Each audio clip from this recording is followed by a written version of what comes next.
ఒకవైపు క్షిపణులతో భీకర దాడులు, మరొక వైపు దౌత్యవేత్తల చర్చలు, మధ్యలో ఆయుధ సాయానికి సిద్ధమన్న ప్రకటనలు. ఇప్పుడు యుక్రెయిన్ విషయంలో జరుగుతుంది ఇదే. పామ్ సండే రోజున యుక్రెయిన్పై భీకర దాడులతో రష్యా విరుచుకుపడింది. అదే సమయంలో ట్రంప్ తన దౌత్యవేత్తలను రష్యాకు యుక్రెయిన్కు పంపాడు. యుక్రెయిన్ను విభజించాలని కీవ్కు వెళ్లిన ట్రంప్ దౌత్యవేత్త సూచించాడు. రష్యాకు వెళ్లిన దౌత్యవేత్త మాత్రం ఎలాంటి ప్రకటన చేయలేదు. అదే సమయంలో యుక్రెయిన్కు సాయం అందించేందుకు జర్మనీకి ఎన్నికైన కొత్త ఛాన్సలర్ ముందుకొచ్చాడు. డెడ్లీ మిస్సైళ్లను యుక్రెయిన్కు అందించేందుకు సిద్ధమన్నాడు. కానీ ఓ మెలిక పెట్టాడు. యుద్ధం విరమణ చర్చల వేళ డెడ్లీ క్షిపణులు యుక్రెయిన్కి అవసరమా? యుక్రెయిన్పై జరిగిన దాడులపై ట్రంప్ స్పందనేంటి? యుక్రెయిన్ మిత్ర దేశాలు యుద్ధాన్ని ఆపుతారా? మరింత తీవ్రతరం చేస్తారా? Let's watch the story. Ukraine యుద్ధం ఎవరు ప్రారంభించారు? కీవ్కు టారస్ మిసైళ్లు గేమ్ చేంజర్స్ అవుతాయా? టారస్ దాడి చేస్తే రష్యా చర్చలకు వస్తుందా? 2025 ఏప్రిల్ 13 ఆ రోజు ఫామ్ సండే. ప్రజలంతా ఈతమట్టలు, సిలువలను చేతపట్టుకుని ప్రార్థనలు చేస్తున్నారు. అదే సమయంలో 2 క్షిపణులు దాడి చేశాయి. దీంతో అప్పటి వరకు ప్రశాంతంగా ఉన్న వాతావరణం అల్లకల్లోలంగా మారింది. ఈ దాడిలో మొత్తం 2 పిల్లలతో సహా 34 మంది మృతి చెందారు. 117 మంది తీవ్ర గాయాల పాలయ్యారు. ఈ సంఘటన ఉక్రెయిన్లోని సుమీ నగరంలో జరిగింది. అమాయక పౌరులపై ఉగ్రదాడులు జరిగాయని ఉక్రెయిన్ రక్షణ మంత్రి క్లెమెంకో ఆరోపించారు. సుమీలో మాత్రమే కాదని క్రివియరేజ్లోనూ ఇలాంటి దాడి జరిగిందన్నారు. ఈ భయంకరమైన దాడుల్ని సమర్థించుకునేందుకు శత్రువుల మీడియా తప్పుడు ప్రచారం చేస్తోందని క్లెమెంకో మండిపడ్డారు. దాడి చేసింది రష్యానే. అయితే ఈ 2 నగరాలతో మాస్కో దాడులు ఆగలేదు. ఉక్రెయిన్ రాజధాని కీవ్ కూడా దాడులకు గురైంది. ఒక భారతీయ ఔషధ సంస్థ కుసుమ్ గిడ్డంగిపై ఓ క్షిపణి ఢీకొట్టింది. ఉక్రెయిన్లోని అతిపెద్ద ఫార్మా సంస్థలు కుసుమ్ ఒకటి. ఈ దాడులపై ఉక్రెయిన్ అధ్యక్షుడు జెలెన్స్కీ మాస్కోపై విమర్శలు గుప్పించాడు. రష్యా దాడులు అత్యంత దారుణమైనవిగా పేర్కొన్నాడు.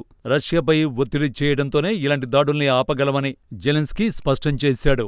రష్యా దాడులతో తమ ప్రజలనే కాదు అంతర్జాతీయ సమాజాలను కూడా దెబ్బతీస్తున్నాయని ఆరోపించాడు. యుద్ధాన్ని ఆపడానికి ప్రయత్నిస్తున్న దేశాల దౌత్య, రాజకీయ ప్రయత్నాల్ని కూడా అడ్డుకుంటాయని జెలెన్స్కీ తెలిపాడు. ఈ దాడులను యూరోప్ నాయకులు ఖండించి జెలెన్స్కీకి మద్దతుగా నిలిచారు. రష్యా యుద్ధాన్ని కొనసాగించాలని కోరుకుంటున్నట్టు ఫ్రెంచ్ అధ్యక్షుడు మాక్రాన్ ఆరోపించారు. రష్యా దాడి తమను దిగ్భ్రాంతికి గురిచేసిందని యూకే ప్రధాని కీర్ స్టార్మర్ తెలిపారు. రష్యాపై పోలండ్ విమర్శలు గుప్పించింది. కానీ రష్యాను విమర్శించే జాబితాలో మాత్రం అమెరికా చేరలేదు. అమెరికా పూర్తిగా భిన్నమైన వైఖరిని తీసుకుంది. పామ్ సండే దాడులపై మీ స్పందనేమిటి అని మీడియా ట్రంప్ను ప్రశ్నించింది. దాడి దారుణమైనదని ట్రంప్ పేర్కొన్నారు. కానీ పొరపాటున జరిగిన దాడిగా అభివర్ణించారు. యుద్ధమే ఒక భయంకరమైన విషయం అన్నాడు. తాను అధికారంలో ఉండి ఉంటే యుద్ధాన్ని జరగనిచ్చేవాణ్ణి కాదని ట్రంప్ పేర్కొన్నారు. ట్రంప్ చెప్పిన దాని ప్రకారం రష్యా పొరపాటున దాడి చేసిందన్నమాట. అయితే దీనిపై మళ్లీ మీడియా ట్రంప్ను ప్రశ్నించింది. రష్యన్లు తప్పు చేశారని మీకు చెప్పారా? నిజంగానే దాడులు పొరపాటున జరిగినవని మీరనుకుంటున్నారా అని అడిగారు. రష్యన్లు తప్పు చేశారని, పొరపాటున జరిగిన దాడులని నమ్ముతున్నట్టు ట్రంప్ తెలిపాడు. అయితే ఈ విషయంలో క్లారిటీ కావాలంటే మీరే రష్యన్లను అడగండని సలహా ఇచ్చాడు. అంతేకాదు ఈ యుద్ధం బైడెన్ ప్రారంభించాడని, దీనితో తనకు సంబంధం లేదని ట్రంప్ తేల్చేశాడు. ఆసక్తికరమైన విషయం ఏంటంటే అదే సమయంలో ట్రంప్ రాయబారి రష్యాలో ఉన్నారు. ఆ రాయబారి పేరు స్టీవ్ విట్కాఫ్. పశ్చిమాసియాకు ట్రంప్ ప్రత్యేక రాయబారి.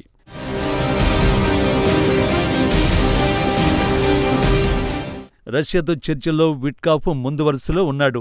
పామ్ సండే రోజున సెయింట్ పీటర్స్బర్గ్లో రష్యా అధ్యక్షుడు వ్లాదిమిర్ పుతిన్ను విట్కాఫ్ కలిశాడు. విట్కాఫ్ ఎజెండా మాత్రం ఉక్రెయిన్ యుద్ధం కాల్పుల విరమణ ఒప్పందమే. సుమారు 4.5 గంటల పాటు పుతిన్తో విట్కాఫ్ సమావేశం సాగింది. ఈ సమావేశం వివరాలను అమెరికా వెల్లడించలేదు. ఇక్కడ సరదా విషయం ఏంటంటే ట్రంప్ ప్రత్యేక రాయబారి ఉక్రెయిన్కు వెళ్లాడు. అతడి పేరు కీత్ కెలాగ్. ఈ రాయబారిని రష్యన్లు ఇష్టపడటం లేదు. అందుకే విట్కాఫ్ను ట్రంప్ రష్యాకు పంపాడు. అయితే ఉక్రెయిన్కు వెళ్లిన కీత్ కెలాగ్ ఓ సూచన చేశాడు. జర్మనీలాగా ఉక్రెయిన్ కూడా విభజించే ప్రణాళికను తెరపైకి తీసుకొచ్చాడు. అంటే 2వ ప్రపంచ యుద్ధం తర్వాత జర్మనీ 2గా విడిపోయింది. తూర్పు జర్మనీ సోవియట్ యూనియన్ నియంత్రణలోకి వెళ్లిపోయింది. పశ్చిమ జర్మనీ మిత్రరాజ్యాలైన అమెరికా, యూకే, ఫ్రాన్స్ నియంత్రణలోకి వెళ్లిపోయింది. అలాగే ఇప్పుడు ఉక్రెయిన్ కూడా విడగొట్టాలన్నది కెలాగ్ సూచన అన్నమాట. ఒక భాగాన్ని రష్యా నియంత్రణలోకి, మిగతా భాగాన్ని బ్రిటన్, ఫ్రాన్స్ నియంత్రణలో ఉంచాలి అన్నది ప్లాన్. అంటే బ్రిటిష్, ఫ్రెంచ్ దళాలు ఆ ప్రాంతాల్లో భద్రతను పర్యవేక్షిస్తాయి. కానీ ఈ ప్లాన్కు ఏ దేశమూ మద్దతునివ్వలేదు. కానీ అమెరికా అధ్యక్షుడు డొనాల్డ్ ట్రంప్కు జెలెన్స్కీ ఓ విన్నపం చేశాడు. ఉక్రెయిన్ సందర్శించి ఇక్కడ జరిగిన విధ్వంసాన్ని స్వయంగా చూడాలని ట్రంప్ను కోరాడు.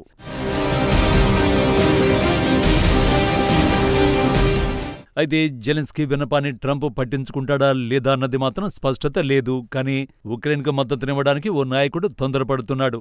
అతడి పేరు ఫ్రెడరిక్ మెర్జీ, జర్మనీకి కాబోయే ఛాన్సలర్. 13న ఉక్రెయిన్పై రష్యా జరిపిన దాడుల్ని యుద్ధ నేరాలుగా మెర్జీ పేర్కొన్నాడు.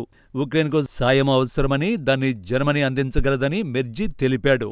ఎలాంటి సాయం అందిస్తాడు అంటే టారస్ క్షిపణుల్ని అందిస్తామన్నాడు. ఇవి అత్యంత ప్రమాదకరమైన అధునాతన క్రూయిజ్ మిసైళ్లు. నింగిలో నుంచి భూమిపై లక్ష్యాలను టారస్ మిసైళ్లు ధ్వంసం చేయగలవు. ఇవి గైడెడ్ మిసైళ్లు కావడంతో లక్ష్యంపై గురి తప్పకుండా 100% దాడి చేసి విధ్వంసాన్ని సృష్టించగలవు. ప్రత్యేకించి బంకర్లు, వంతెనల వంటి ఖచ్చితమైన లక్ష్యాల ధ్వంసానికి టారస్ క్షిపణుల్ని వాడుతారు. నిజానికి ఈ క్షిపణులను ఇవ్వమని చాలా కాలంగా జర్మనీని ఉక్రెయిన్ అడుగుతోంది. కానీ వాటిని ఇవ్వడానికి బెర్లిన్ సంకోచించింది. ఎందుకంటే అందుకు 2 కారణాలున్నాయి. మొదటి కారణం టారస్ క్షిపణుల పరిధి. ఈ క్షిపణులు 500 కిలోమీటర్లకు పైగా ఉన్న లక్ష్యాలను ధ్వంసం చేస్తాయి. అంటే రష్యా లోపల భూభాగాలపై టారస్ మిసైళ్లతో ఉక్రెయిన్ దాడి చేస్తుందని జర్మనీ భయం. అదే జరిగితే రష్యాకు శత్రువుగా మారుతామని బెర్లిన్ ఇన్నాళ్లు ఆందోళన చెందింది. సింపుల్గా చెప్పాలంటే యుద్ధంలోకి జర్మనీని రష్యా లాగుతుందన్నది భయం. ఇది జర్మనీ రెండో ఆందోళన అన్నమాట. కానీ కొత్త జర్మనీ ఛాన్సలర్ మెర్జీ మాత్రం టారస్ క్షిపణుల సాయం ఉక్రెయిన్కు అవసరంగా భావిస్తున్నాడు. క్షిపణులను ఇచ్చేందుకు సై అంటున్నాడు. అయితే ఇక్కడ బెర్లిన్ ఓ షరతు పెడుతోంది. యూరోపియన్ మిత్రదేశాల సమన్వయంతోనే ఆ క్షిపణులను ఇస్తామని పేర్కొంటోంది. అంటే జర్మనీ సొంతంగా సాయం చేయదన్నమాట. మిత్రదేశాలు ఓకే చెబితే సాయం చేయడానికి మెర్జీ రెడీగా ఉన్నారు. అయితే ఇక్కడ ఓ సందేహం అందరినీ వెంటాడుతోంది. అదేమిటంటే ఇప్పుడు జర్మనీ ఇచ్చే టారస్ క్షిపణులు ఉక్రెయిన్కు సహాయపడతాయా అంటే సైనికపరంగా సహాయపడతాయని నిపుణులు చెబుతున్నారు. ఎందుకంటే ఉక్రెయిన్ వద్ద ఉన్న క్షిపణులను సాధ్యమైనంత వరకు రష్యా అడ్డుకుంటుంది. కానీ టారస్ క్షిపణుల్ని అడ్డుకోవడం అంత సులువు కాదు. అంటే రష్యాపై ఉక్రెయిన్ దాడి చేస్తే మాస్కోకు భారీ నష్టం తప్పదన్నమాట. కానీ చర్చలు జరుగుతున్న ఈ సమయంలో ఇలాంటి డెడ్లీ క్షిపణులు ఇవ్వడం సబబేనా అన్నది ఇప్పుడు చర్చనీయాంశంగా మారింది. నిజానికి గత ఏడాది నుంచి టారస్ క్షిపణులను ఇవ్వమని ఉక్రెయిన్ కోరుతూనే ఉంది. అప్పట్లో ఈ క్షిపణులను ఇచ్చి ఉంటే ఉక్రెయిన్కు సహాయపడేవి. రష్యా దాడులను ఉక్రెయిన్ అడ్డుకునేది. కానీ కాల్పుల విరమణ చర్చలు ఊపందుకున్న సమయంలో టారస్ క్షిపణులు జర్మనీ ఇస్తే ఏం జరుగుతుంది? రష్యాపై ఉక్రెయిన్ దాడులను ఉధృతం చేస్తుంది.